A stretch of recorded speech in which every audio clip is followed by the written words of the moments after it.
랭아, 제 마음속 영순이 여러분들 안녕하세요. 랭킹스쿨입니다. 어린 시절 학교가 끝나면 문방구에 들려 친구들과 함께 사서 먹었던 추억의 과자들. 흐르는 세월 속에 그대로 단종되어 버린 상품의 경우 소비자들의 꾸준한 재출시 요청에 힘입어 새로운 포장으로 다시 돌아오는 경우도 꾸준히 접할 수 있었는데요. 반면 아무리 맛있게 먹었다 해도 이제 다시는 만나볼 수 없는 과자들도 있습니다. 오늘은 알고 보니 너무 위험해서 판매가 중단된 과자 탑 3를 알아보겠습니다.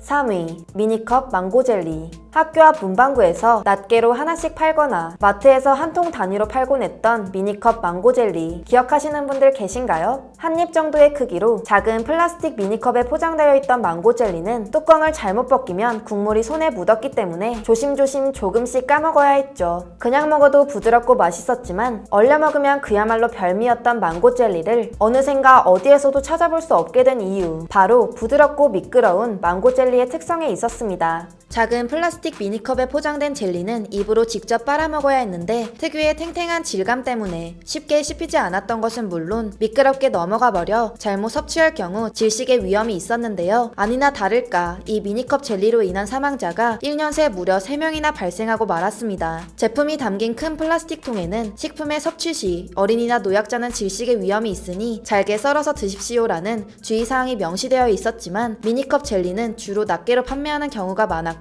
개별 제품에는 어떤 주의 경고 표시도 되어 있지 않았던 것이 문제였죠. 2004년 수원과 경북, 부산 등에서 초등학생 어린이들이 미니컵 젤리 때문에 연이어 사고를 당하고 말았는데요. 기도를 막은 미니컵 젤리 때문에 심하면 뇌사 상태에 빠진 경우는 물론이고 심지어 사망에 이른 경우만 해도 3건에 달했습니다. 어린이들 상당수가 젤리를 들이마시다 씹지 못하는 경우가 많은데도 소비자 부주의가 더 크다는 입장을 내세우며 이를 외면하던 식약청은 결국 부랴부랴 판매와 유통 중단 조치를 내렸는데요. 지름이 4.5cm가 안 되는 모든 미니컵 젤리가 그 대상으로 상대적으로 잘 부서지는 한청과 카라기난 등으로 만든 제품을 제외하고는 해당 제품은 물론 유사한 형태를 가진 젤리들은 모두 수입금지 처리되었고 소매점 또는 일반 가정에서 진열 판매 중이거나 보관하고 있는 제품은 자진 반품하도록 조치되었습니다. 소잃고 외양간 고친 격이네요. 2위, 용가리 과자. 번화가나 테마파크 등지에서 한때 선풍적인 인기를 끌었던 과자가 있습니다. 용가리 과자라는 다소 과격한 이름을 가진 이 과자는 동글동글한 공 모양의 뻥튀기 과자를 보통 플라스틱 음료수 컵에 담아서 판매하는 평범한 비주얼을 가지고 있었지만 이 과자를 꼬치로 찍어 먹고 입김을 불면 마치 용이 불을 뿜는 것처럼 입과 코에서 연기가 뿜어져 나오는 신기하면서도 재미있는 광경이 펼쳐져 특히 어린이들 사이에서 큰 인기를 끌었던 바 있습니다. 이 용가리 과자는 액체 질소가 공기 중에 닿으면 기화되는 현상을 이용한 것인데요. 액체 질소는 주로 과자 등을 포장할 때 충전재로 이용되거나 음식점에서 사용되곤 하지만 기화되지 않은 액체 질소를 직접 먹거나 피부에 닿게 한 경우에는 동상 또는 화상을 입을 수 있어 그 위험성이 분명한 식품 첨가물 중 하나입니다. 그러나 판매처를 비롯한 포장재 등에서 그 어떤 경고 문구도 눈에 띄지 않았는데요. 결국 2017년 3월 천안의 한 워터파크에서 이 용가리 과자를 사 먹은 초등학생 A군이 위에 구멍이 뚫리는 사고를 당하고 맙니다. 용기 밑바닥에 남은 과자를 먹기 위해 용기를 들어 입에 넣다가 바닥에 깔려 미처 기화되지 못한 액체 질소까지 마셔버린 것인데요. 다행히 생명에 지장은 없었지만 병원에서 응급 봉합 수술을 받은 뒤 치료를 받아야 했죠. 사고 이후 이뤄진 조사에서 이 용가리 과자는 무허가 판매업자가 판매했던 것으로 드러났고 식품 첨가물에 대한 지식이 제대로 없는 탓에 액체 질소를 과하게 사용했다가 벌어진 사고로 밝혀졌지만 유해성을 관리 감독해야 하는 식품 첨가물에 대해 안이하게 대처한 식약처는 제 역할을 하지 못했다는 비판을 피할 수 없었습니다. 식약처는 이후 액체 질소 잔류식품의 판매를 전면 금지한 것은 물론 어린이 기호식품을 제조, 가공, 판매하는 업소와 어린이 급식소에 대해 전반적인 안전관리 대책을 마련해 보고하겠다고 밝혔는데요. 물론 당시 판매되던 용가리 과자 중에는 식품의약품안전처의 인증을 마친 제품들도 존재했지만 용가리 과자를 비롯한 액체 질소를 활용한 과자류 전반에 대한 국민적인 불안감이 커진 탓에 결국 모든 용가리 과자의 판매는 전면 중단되었습니다.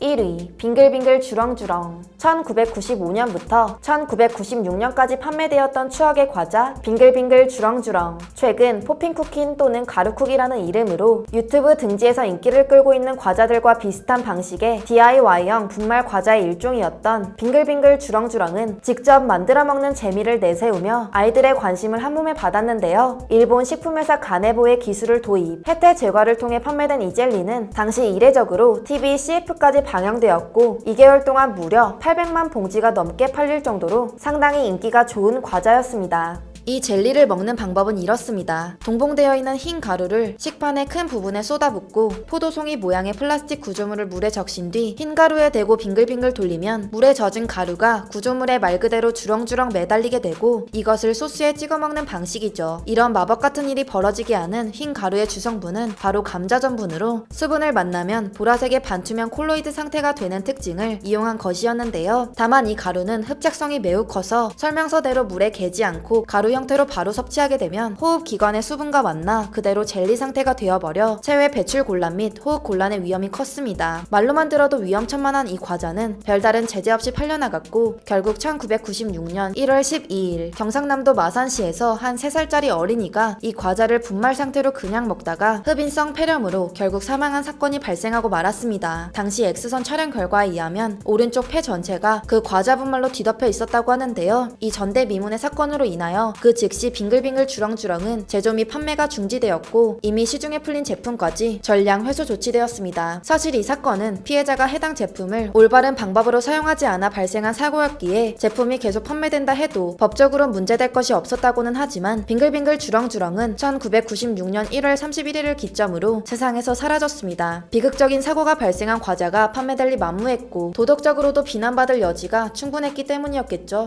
이러한 사고들을 미연에 방지하기 위해서는 제품 안전성을 높여야 하는 것은 물론 소비자의 주의도 필요할 것입니다. 하지만 소비하는 연령층이 주로 어린이들인 만큼 섭취 시 주의가 필요하다는 문구를 기재했다고 해서 사고를 100% 방지할 수 있는 것도 아니거니와 책임을 완전히 피할 수 있는 것도 아니죠. 순간의 이익을 위해 사고의 가능성이 내재된 위험한 과자들이 더 이상 유통되는 일이 없도록 관련 기관의 철저한 감시, 감독과 더불어 보다 구체적이고 확실한 규제가 필요할 것 같네요. 지금까지 랭킹스쿨이었습니다. 감사합니다.